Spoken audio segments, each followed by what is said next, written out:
വരുന്നു. അല്പസമയം ചിന്തിക്കാണ്ട് ഒരു വേദവാക്യം വായിച്ച് ചില കാര്യങ്ങൾ മാത്രം പറഞ്ഞ് വീണ്ടും പ്രാർത്ഥനയിൽ തുടരുവാൻ കർത്താവ് ശരണപ്പെടുന്നു. ശ്ലോകം കർത്താവ് അനുവദിച്ചാൽ ഈ മാസം സെപ്റ്റംബർ മാസം 27, 28, 29 തീയതികളിലാണ് നമ്മുടെ ഉപവാസ പ്രാർത്ഥന. പ്രാർത്ഥനയുടെ കടന്നു വരിക, ഉപവാസങ്ങളുടെ കടന്നു വരിക. ദേശത്തിന് വേണ്ടി, രാജ്യത്തിന് വേണ്ടി, പ്രത്യേക ചൂടുകളുടെ ദേശത്തിന് വേണ്ടി നമുക്ക് പ്രാർത്ഥിക്കാം. നമ്മുടെ തലമുറകളെ ഓർത്ത് നമുക്ക് പ്രാർത്ഥിക്കാം. കച്ചാവിന്, മദ്യത്തിന്, മയക്കുമരുന്നിന് അടിമയായി കഴിയുന്ന അനേക തലമുറകളെ ക്രിസ്തുവിന് വേണ്ടി നേടുവാൻ, പിശാചിന്റെ രാജ്യത്തെ കൊള്ളയടിച്ച് കർത്താവിന്റെ രാജ്യത്തെ ആൾക്കാരെ കൂട്ടുവാൻ ദൈവം നമ്മെ നിയോഗിച്ച് അംഗീകരിക്കുകയാണ്. കാര്യം മറന്നു പോകരുത്. അതിനായി നമുക്ക് ഒരുമിച്ച് ഉപവസിക്കാം, പ്രാർത്ഥിക്കാം. കർത്താവ് നമ്മെ സഹായിക്കട്ടെ. 27, 28, 29 തീയതികളിലാണ് നമ്മുടെ ഉപവാസ പ്രാർത്ഥന എന്നുള്ള കാര്യം മറന്നു പോകരുത്. കർത്താവ് സഹായിക്കട്ടെ. ഇന്നത്തെ അല്പസമയ ചിന്തയ്ക്കായി നമുക്ക് ഒരു വേദഭാഗം വായിക്കാം. റോമർക്കെഴുതിയ ലേഖനം 6-ാം അധ്യായം അതിലെ 8-ാമത് വാക്യം. റോമർക്കെഴുതിയ ലേഖനം 6-ാം അധ്യായം അതിലെ 8-ാമത് വാക്യം ഒരാൾ ശബ്ദം ഉയർത്തി പ്രാർത്ഥിക്കാം. വായിക്കാം.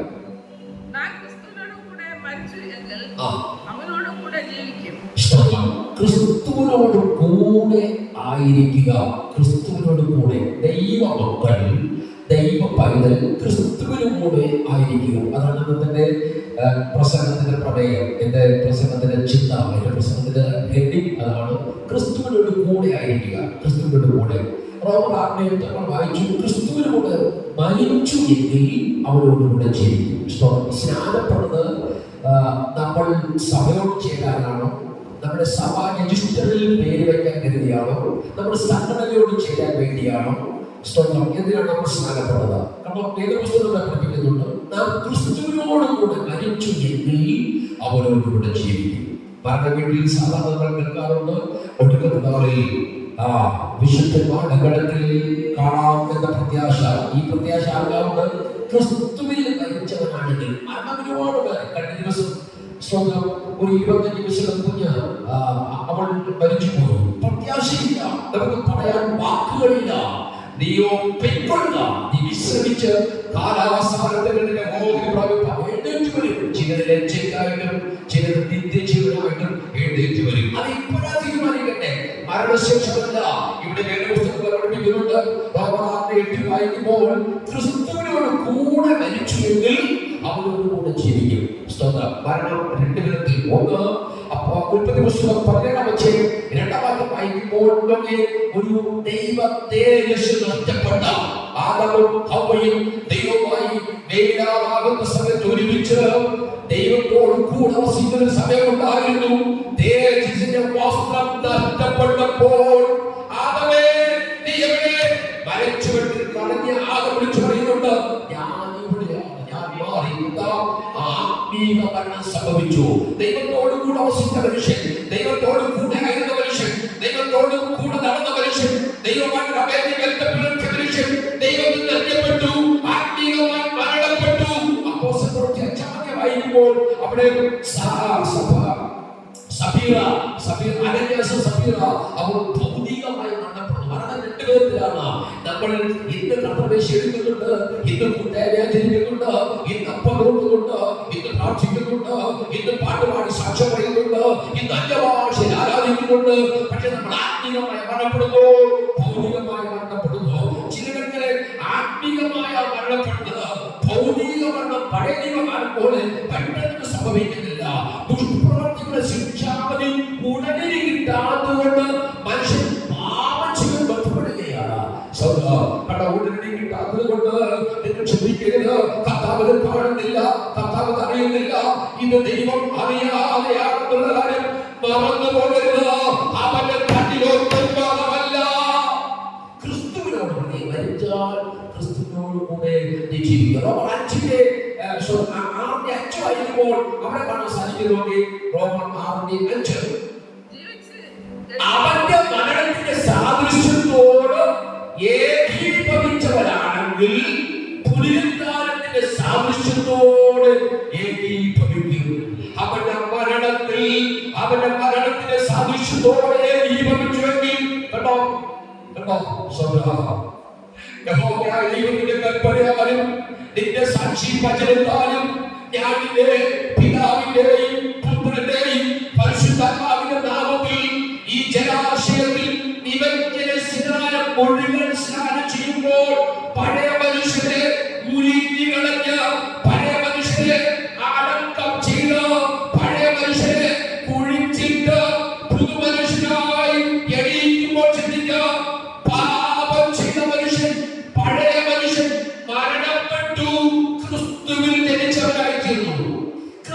വിശദീകരിച്ച നിരക്ക് പിന്നെ ക്രിസ്തുവിന്റെ ഗുണഗണങ്ങൾ ഉണ്ടായിരിക്കണം, ക്രിസ്തുവിന്റെ സ്വഭാവം ഉണ്ടായിരിക്കണം, ക്രിസ്തു അനുയായിയായിത്തീരണം. അതാ വായിച്ചത്, അവന്റെ മരണത്തിന്റെ സാദൃശ്യത്തോട് ഏകീഭവിച്ചവരാണെങ്കിൽ പുനരുദ്ധാനത്തിന്റെ ശക്തിയോട് സാദൃശ്യത്തോട് ഏകീഭവിച്ചവരാണ് ദൈവത്തോടുള്ള സാമൂഹ്യ പിടിക്കേണ്ടത്. അപ്പൊ സ്നാനം ഒരു കളിയല്ല, സ്നാനം വെറുതെ അല്ല എന്നുള്ള കാര്യം മറന്നു പോകരുത്. സ്നാനം ക്രിസ്തുവിനോട് ചെയ്യുവാൻ, അവന്റെ മരണ പുനരുദ്ധാനത്തിൽ പങ്കാളിയാകുവാൻ സ്നാനമേറ്റവരാണ്. ആരോ കപ്പൽ കൊണ്ടല്ല നാം സ്നാനപ്പെട്ടത്, ആരോ പ്രസ് ചെയ്തതുകൊണ്ട്, ആരോ പ്രോത്സാഹിപ്പിക്കുന്നതുകൊണ്ട്, ആരോ സ്നാനമെടുക്കുന്നത് കൊണ്ടല്ല, ആത്മബന്ധത്തിൽ നിന്ന് ലഭിച്ചത് കൊണ്ടല്ല, ലോകത്തിൽ നിന്ന് ലഭിച്ചത് കൊണ്ടല്ല. എല്ലാവരും സ്നാനപ്പെട്ടു, എന്നേക്കുള്ളവരും സ്നാനപ്പെട്ടത് കൊണ്ടല്ല. സ്നാനം ക്രിസ്തുവിനോട് ചെയ്യുവാൻ, അവന്റെ മരണ പുനരുദ്ധാനത്തിൽ പങ്കാളിയാകുവാൻ സ്നാനപ്പെട്ടവരാണ്. പിന്നെ ക്രിസ്തുവിന്റെ അവകാശിയാണ്.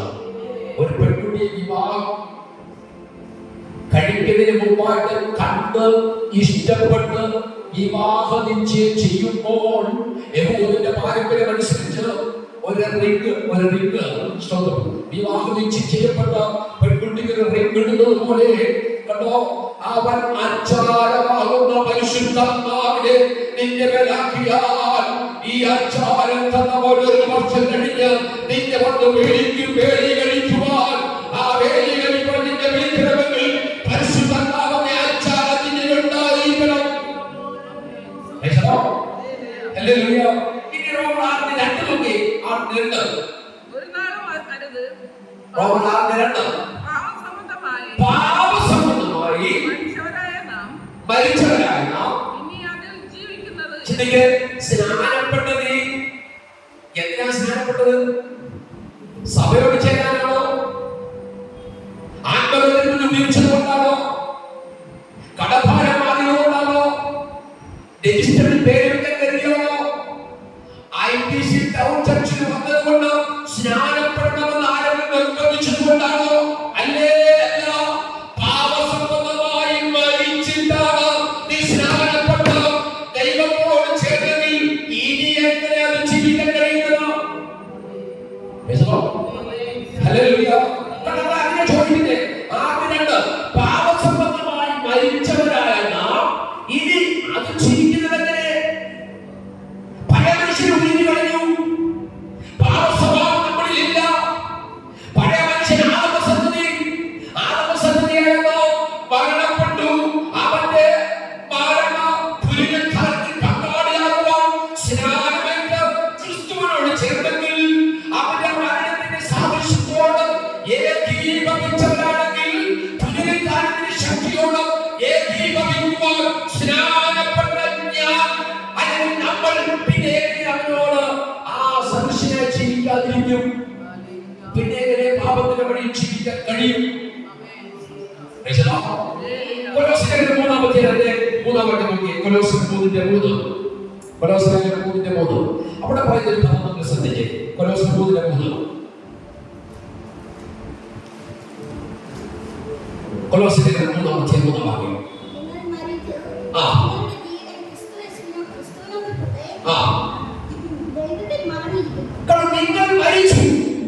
നിങ്ങൾ മരിച്ചു, പാപസംബന്ധമായി മരിച്ചു. നിങ്ങൾ മരിച്ചു. എന്താ നിങ്ങൾ മരിച്ചു? നിങ്ങളുടെ ജീവൻ ക്രിസ്തുവിനോട് കൂടെ, ക്രിസ്തുവിനോട് കൂടെ ദൈവത്തിൽ മറിഞ്ഞിരിക്കുന്നു. ഹല്ലേലൂയ.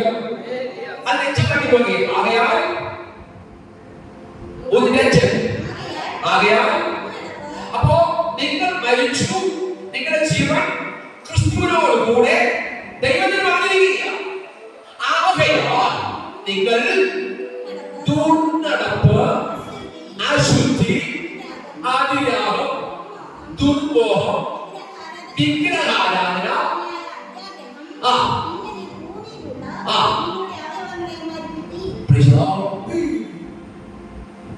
നിങ്ങൾ മരിച്ചത് ക്രിസ്തുവിനോട് ചെയ്യുവാൻ, ക്രിസ്തുവിനോട് ചെയ്യുവാൻ മരിച്ചതെങ്കിൽ ക്രിസ്തുവിന്റെ സ്വഭാവമുണ്ടെങ്കിൽ നിന്നിലുള്ള ആ ശുദ്ധി മാറണം, ദുർനടപ്പ് മാറണം, അതിരാഗം മാറണം, ദുർബോധം മാറണം, വിഗ്രഹാരാധന മാറണം, അത്യാഗ്രഹം മാറണം.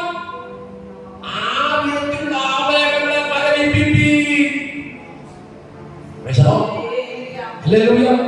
ക്രിസ്തുവിനോട് ചെയ്യുവാൻ സ്നാനമേറ്റവരായ നാം ക്രിസ്തുവിന്റെ പുതുക്കത്തിൽ ജീവിക്കുമ്പോൾ, ക്രിസ്തുവിൽ ജീവിക്കുമ്പോൾ ക്രിസ്തുവിന്റെ സ്വഭാവം നമ്മളിൽ ഉണ്ടാകണം. ആത്മസത്യയായ നാം മരിച്ചു, പഴയ മനുഷ്യനായ നാം മരിച്ചു, മരിച്ചടക്കപ്പെട്ട് പുതുമനുഷ്യരെ തീരുമ്പോൾ ഇനി ക്രിസ്തുവിന്റെ സ്വഭാവമുള്ളവരായി മാറണം. ആകയാൽ വിഗ്രഹാരാധന നമുക്കുണ്ടാകരുത്. എന്താ വിഗ്രഹാരാധന? എന്താ വിഗ്രഹാരാധന? നമ്മൾ രാവിലെ എണീറ്റിട്ട് ഏതോ ക്ഷേത്രത്തിൽ പോയി ആരാധിക്കുന്നത് നല്ല വിഗ്രഹാരാധന. ദൈവത്തെക്കാൾ അധികമായി ഏതിനെയാണോ സ്നേഹിക്കുന്നത് അതാണ് വിഗ്രഹാരാധന. ഞായറാഴ്ച സഭാരാധന നിങ്ങൾ സഭായോഗങ്ങളെ ഉപേക്ഷയായി വിചാരിക്കരുത്. സഭാരാധന എന്ന് പറയുമ്പോൾ ഞായറാഴ്ച ആരാധന മാത്രമല്ല ഉദ്ദേശിക്കുന്നത്. സഭ വിളിച്ചു വേർതിരിക്കപ്പെട്ടവരുടെ കൂട്ടം, അതാണ് സഭ. വിളിച്ചു വേർതിരിക്കപ്പെട്ട കൂട്ടം, അതാണ് സഭ. ആ സഭയിൽ കടന്നു വരുന്നവർ, ആ സഭയിൽ കടന്നു വരുന്നവർ ഉപേക്ഷിതരായി വിചാരിക്കാതെ ദൈവത്തോട് കൂടെ സമ്പാദിക്കാൻ തയ്യാറാകണം. Hallelujah, hallelujah. റോമർ 6:6 നാം ഇനി പാപത്തിന് അടിമപ്പെടാതെ വണ്ണം പാപ ശരീരത്തിന് നീക്കം വരേണ്ടതിന് നമ്മുടെ പഴയ മനുഷ്യൻ അവനോട് കൂടെ ക്രൂശിക്കപ്പെട്ടു എന്ന് നാം അറിയുന്നു. പാപത്തിൽ നാം ഇനി അടിമപ്പെടാതെ വണ്ണം പാപ ശരീരത്തിൽ നീക്കം വരേണ്ടതിന് നമ്മുടെ പഴയ മനുഷ്യൻ അവനോട് കൂടെ ക്രൂശിക്കപ്പെട്ടു എന്ന് നാം അറിയണം. ജഡ ചിത്ത ജീവിതത്തിൽ കടന്നു വരുമ്പോൾ നമ്മൾ പെട്ടെന്ന് ചിന്തിക്കണം, നാം അവനോട് കൂടെ ക്രൂശിക്കപ്പെട്ടവനാണ്, പഴയ മനുഷ്യനെ ഉരിഞ്ഞിടവനാണ്, ക്രിസ്തുവിനോട് ഏകീഭവിച്ചവനാണ്, ക്രിസ്തുവിന്റെ സ്വഭാവമാണ് ഇതിലുണ്ട് ഉണ്ടാകരുത്, പഴയ മനുഷ്യന്റെ സ്വഭാവമാണ് ഇതിലുണ്ടാകരുത് എന്ന ചിന്ത നിന്നെ ഭരിക്കണം. നീ ആരാണെന്നുള്ള ബോധ്യം ഇതിലുണ്ടായിരിക്കണം. അത് സ്വദേശത്തായാലും വിദേശത്തായാലും ഹോസ്റ്റലായാലും ഹോസ്പിറ്റലായാലും വീട്ടിലായാലും ജോലി സ്ഥലത്തായാലും നീ ആരെന്നുള്ള ചിന്ത നിന്നെ ഭരിക്കണം. നീ ആരാണ്? ഇപ്പൊ പാസ്റ്റർ കാണുന്നില്ലല്ലോ, കൂട്ടുവിശ്വാസികൾ കാണുന്നില്ലല്ലോ, അമ്മ കാണുന്നില്ലല്ലോ, അപ്പൻ കാണുന്നില്ലല്ലോ, ആരും അറിയില്ലായിരിക്കാം. ആ ചിന്തയല്ല നിന്നെ ഭരിക്കേണ്ടത്.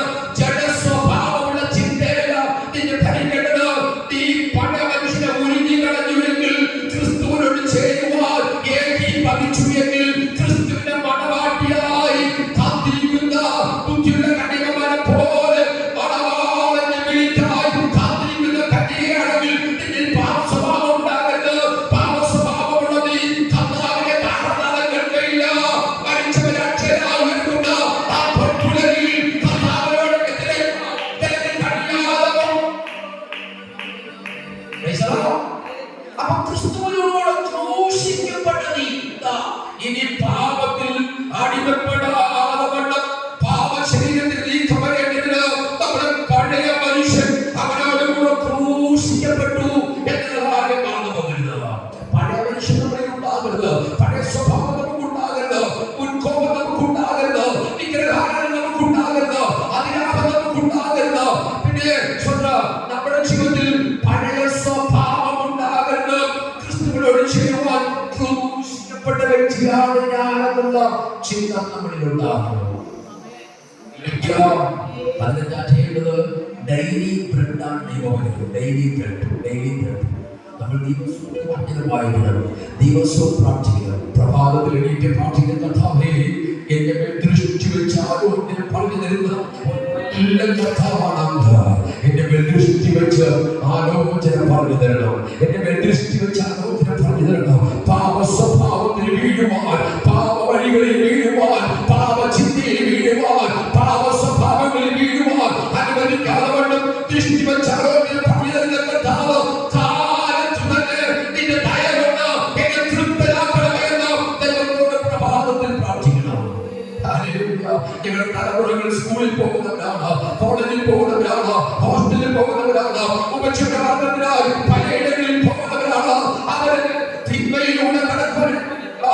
വിഗ്രഹാരാധനയിലോ അതിനാപത്തിലോ അത്യാഗ്രഹത്തിലോ ദുർമോഹങ്ങളിലോ ലൗകിക സുഖങ്ങളിലോ വീഴുവാനാഗ്രഹിക്കാതെ ദൈവങ്ങളുടെ പ്രതിയിടമെന്ന് ദൈവത്തോട് പ്രാർത്ഥിപ്പാൻ മറന്നു പോകരുത്. ഇനി എന്തിനാ സത്യപ്രാർത്ഥന? തിരുനാമ കീർത്തനം പാടുവാനല്ലെങ്കിൽ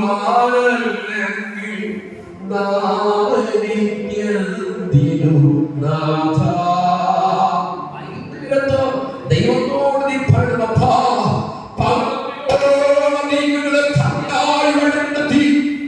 കണ്ണിലെ കണ്ണുനീരിൽ നിന്ന് കാലിലെ വീഴ്ചയിൽ നിന്ന് പ്രാണനെ മരണത്തിൽ നിന്ന് രക്ഷിച്ച ആ ദൈവത്തിന് നന്ദി പറയുമ്പോൾ സത്യപ്രാർത്ഥനയിൽ നീ പറയണം.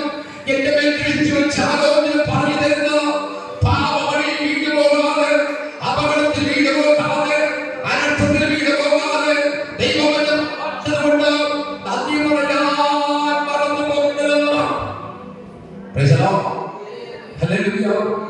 ദൈവത്തോട് നന്ദി പറയാൻ മറന്നു പോകുന്നത്. പ്രഭാതയാമങ്ങളിലും സന്ധ്യായാമങ്ങളിലും ദൈവത്തോട് നന്ദി പറയാൻ മറന്നു പോകുന്നത്. കാരണം ക്രിസ്തുവിനോട് ചെയ്യുവാൻ സ്നാനവിധേയരായിരുന്നു. ക്രിസ്തുവിനോട് ചെയ്യുവാൻ അവന്റെ മരണപുനരുത്ഥാനത്തിൽ പങ്കാളിയാകുവാൻ സ്നാനവിധേയരായ ഇനി പാപ സ്വഭാവത്തിൽ ജീവിക്കാൻ കഴിയുന്നതെങ്കിൽ ക്രിസ്തുവിനെ മണവാട്ടിയായി നല്ലവരും വിശ്വസ്തരുമായ ദാസനെ ദാസിയെ എന്നെ വിളിക്കാതിരിക്കുന്നവരായി മാറുവാൻ നമ്മൾ സ്നാനപ്പെട്ടവരാണ്. ഈ ആനന്ദ പിന്മാറി പോകരുത്. ഏറെ താമസിക്കാതെ നമ്മൾ കാത്തിരിക്കും.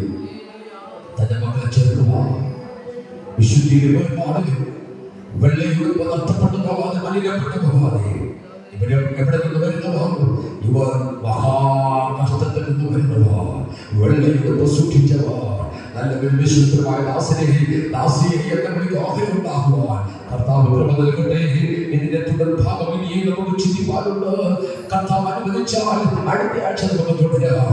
നമ്മുടെ കർത്താവ് ഈ വചനങ്ങൾ അനുഗ്രഹിക്കട്ടെ. എല്ലാവരുടെ കണ്ണുകളെ കൂടാം, എല്ലാവരുടെ കണ്ണുകളെ കൂടാം. നാം ആരാണെന്ന ചിന്ത മറന്നു പോകരുത്. നാം സ്നാനപ്പെട്ടവരാണ്, നാം പ്രാർത്ഥിക്കുന്നവരാണ്, നാം ഉപവസിക്കുന്നവരാണ്. സ്നാനപ്പെട്ടവർ ദൈവസഭയോട് ചെയ്യുവാൻ സ്നാനപ്പെട്ടവർ ഒരു പാപസ്വഭാവങ്ങളിൽ ഉണ്ടാകരുത്. അത്ഭുതകരമായി നമുക്ക് നമ്മളെ തന്നെ സമർപ്പിക്കാം. ക്രിസ്തുവിനോട് ചെയ്യുവാൻ സ്നാനപ്പെട്ടവരായ നീ ഇനി പഴയ മനുഷ്യനായി തുടരരുത്. പഴയ മനുഷ്യനിലുണ്ടാകരുത്. ദൈവത്തോട് വസിപ്പാൻ, ദൈവത്തോട് സമത്വത്തെ മുന്നിൽ പിടിപ്പാൻ നമ്മളെ തന്നെ സമ്പൂർണ്ണമായി സമർപ്പിക്കാം. എല്ലാ കടലും അവനെ സ്നേഹിക്കുന്ന ദൈവമാണ്, അവനെ അനുഗ്രഹിക്കുന്ന ദൈവമാണ്, അവനെ ആശീർവദിക്കാൻ ഇതുപോലെ കാര്യങ്ങളിൽ വന്നിട്ടുണ്ട്. ജഡചിന്തത്തിന്റെ പരിക്കരുത്, പാപസ്വഭാവത്തിന്റെ പരിക്കരുത്, കർച്ചാവിന്റെ മധ്യത്തിന് വൈദ്യുതി നേടിക്കപ്പെട്ടു പോകരുത്. ഈ ലോകത്തിന്റെ സുഖങ്ങളിൽ വീട് പോകരുത്. പത്യോപദേശത്തിന്റെ നിലനില്ല ഏവരും താമസമല്ല. സംഭവങ്ങൾ വ്യക്തമായി വിളിച്ചു പറയുന്നുണ്ട്. കർത്താവിന്റെ വരവിനാണ്, കർത്താവിന്റെ വരവിനായി നാം പറയുന്നു. ഈ പ്രകാരം കർത്താവ് നമ്മെ ശക്തമായി അനുഗ്രഹിക്കട്ടെ.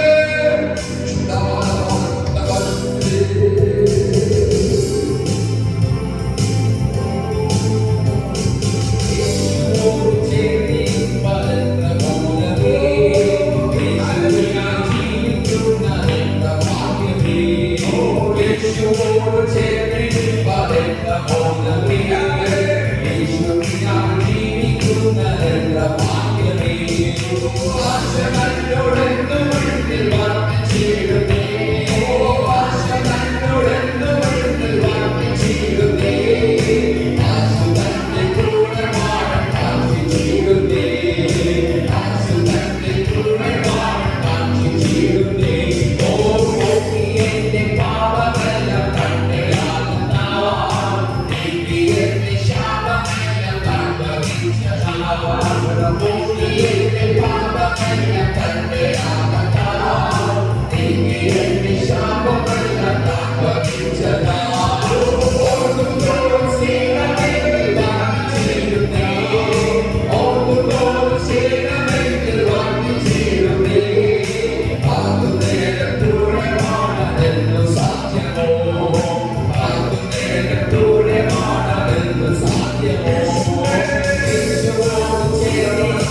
അവരെ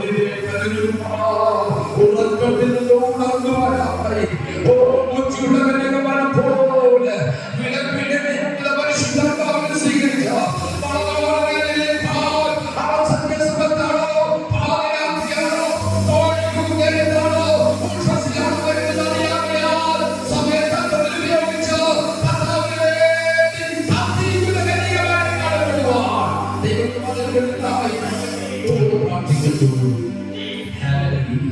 ഇതിലും നമ്മൾ ഒരു വ്യക്തിയോട് ജീവിതത്തിൽ നിരാശ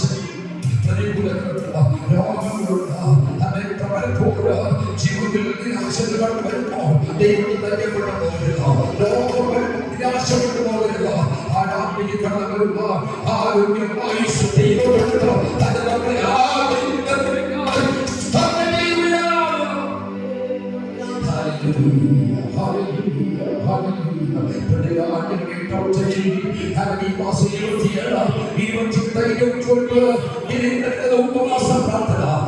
സഭയ്ക്ക് ഞങ്ങളുടെ ദേശത്തില്ല കൂട്ടുവരുക പട്ടണത്തില്ല കാട്ടാക്കട ദേശത്തില്ല ഞങ്ങളുടെ ഭാവിശ്വാസത്തില്ല ഞങ്ങളുടെ തലമുറയ്ക്ക്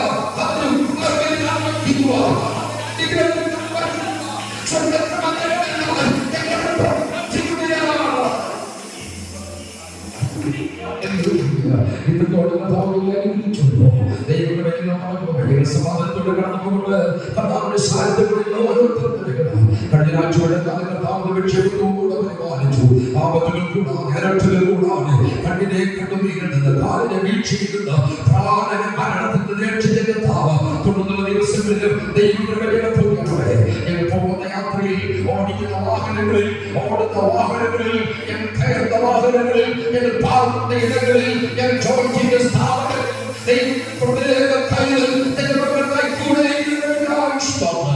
ഇന്ന് മകൾ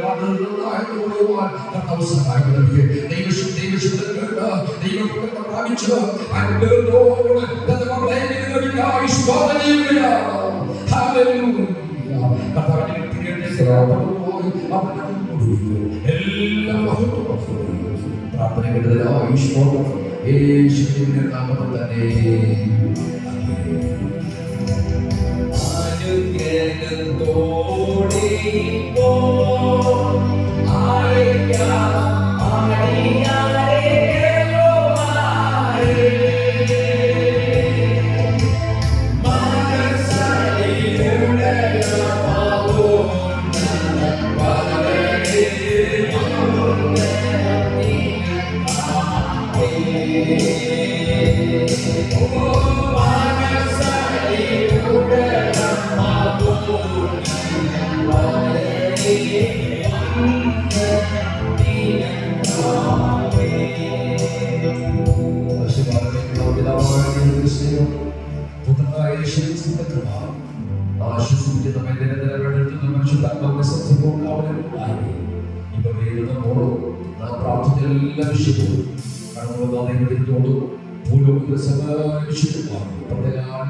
ഈ ആഴ്ച ഞങ്ങൾ നിങ്ങൾക്ക് ഉപവാസ പ്രാർത്ഥന